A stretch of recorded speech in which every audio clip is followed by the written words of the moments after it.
Welcome back viewers on my YouTube channel. तो हमारा आज का टॉपिक है लिरिकल बैलेड्स, जो कि पब्लिश हुआ था 1798 में। रोमांटिक मूवमेंट की शुरुआत में ही ये पब्लिश हुआ था। तो लिरिकल बैलेड्स को पूरी तरह से समझने के लिए ये वीडियो को लास्ट तक जरूर देखें। तो चलिए शुरू करते हैं आज का video.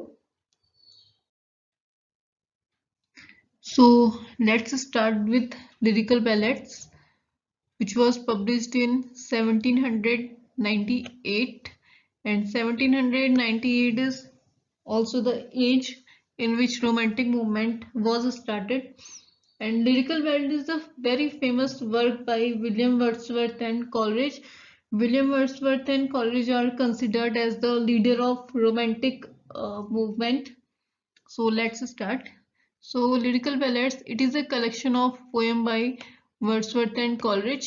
The full title of lyrical ballad is Lyrical Ballad with a Few Other Poems.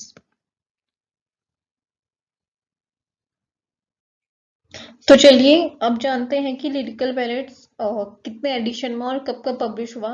तो सबसे पहले लिरिकल बैलेड्स जो है वो 1798 में पब्लिश हुआ था, जो मैंने आपको इसके पहले की स्लाइड्स में बताया था।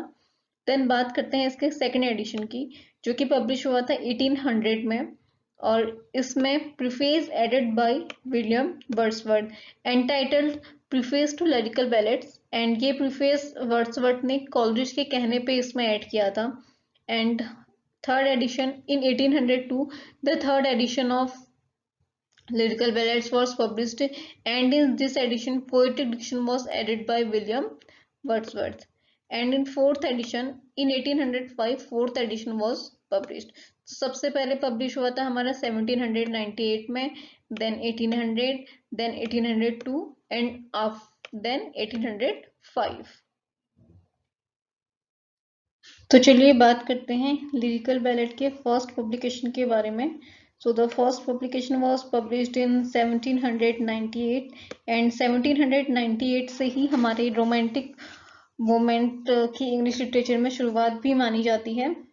So the first point is the lyrical ballads was published anonymously without name is was published, and it is a collection of 23 poems in which 19 poems are written by Wordsworth and 4 poems were written by S.T. Coleridge. So the first poem in the lyrical ballad is Rime of the Ancient Mariner, written by S.T. Coleridge, and the last poem is Tintern Abbey, written by William Wordsworth. And the 4 other poems written by S.T. Coleridge are Rime of the Ancient Mariner, The Nightingale, Dungeon, and The Foster Mother Tale. And Wordsworth's poem more emphasize on nature, as Wordsworth is known as the high priest of nature and the nature poem.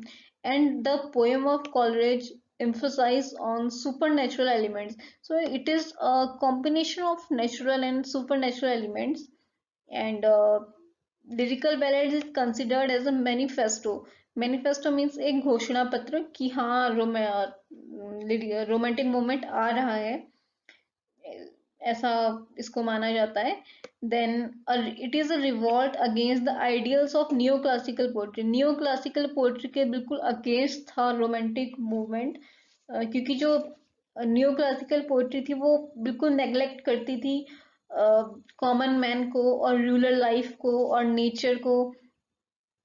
और जो lyrical ballads में जो poems थी और जो romantic movement था वो nature पे ही बेस्ड था। So that's why it is emphasized on the poetic ideals of Elizabethan age, and the poetic ideals of Elizabethan age were love, beauty, imagination, romance, and love for nature. So it totally based on the poetic ideals of Elizabethan age.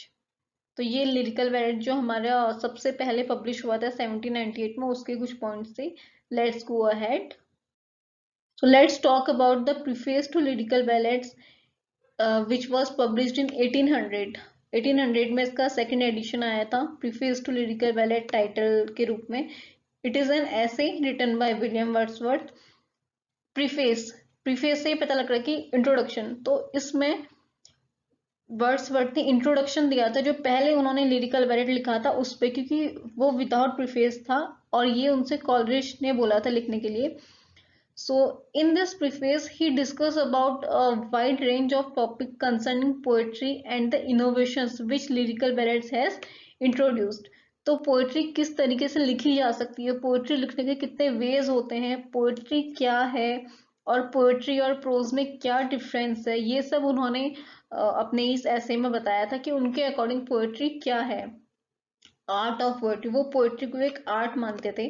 तो he discuss issues related to the poetry and the poetries of and the poetry of Wordsworth deals with incident and situation from common life. इसका एक बहुत अच्छा example हो सकता है the solitary ripper. उन्होंने सिर्फ उस लड़की को देख के ही, उसके सिर्फ एक्सप्रेशन को देखते ही वो पूरी पोएम लिख दी थी। And his most poem deals with rustic and humble life. So उन्होंने अपनी डेफिनेशन दी थी पोएट्री की प्रीफेस टू लिरिकल बैलेट में। ये भी एक इम्पोर्टेंट पॉइंट है that poetry is the spontaneous overflow of powerful feelings, यानी कि सहज रूप से जो हमारा ओवरफ्लो होता है, जो एक बहाव होता है हमारे इमोशंस का, वो कविता है, दैट इज पोएट्री। सो ये सब उन्होंने प्रीफेस टू लिरिकल बैलेट्स में बताया था। एंड पोएटिक डिक्शन जो कि 1802 में ऐड किया गया था लिरिकल बैलेट्स में। तो इसमें सिर्फ एक छोटा सा पोएटिक डिक्शन ऐड किया था। पोएटिक डिक्शन क्या होता है? पोएटिक डिक्शन एक टेक्निक होती है जो कि पोएट्री लिखने में यूज की जाती है, जो डिनोट करती है उसके लिंग्विस्टिक स्टाइल को, that it was written in which meter and the vocabulary of the poem. तो ये इसकी डेफिनेशन है कि poetic diction is used to denote the linguistic styles, the vocabulary and the technique used in the writing of poetry. और इसका 4th addition आया था 1805 में। तो ये थे लिरिकल बैलेट से रिलेटेड कुछ important points. I hope it will be beneficial for you. और इससे पहले मैंने वीडियो बनाई है विलियम वर्ड्सवर्थ की कंप्लीट बायोग्राफी एंड उनके एक बहुत ही मास्टरपीस द प्रिल्यूड के बारे में। अगर आपने वो वीडियो नहीं देखी है तो मैंने डिस्क्रिप्शन में उसका लिंक दिया है। And if you like my video, then please subscribe my channel, and thank you for watching.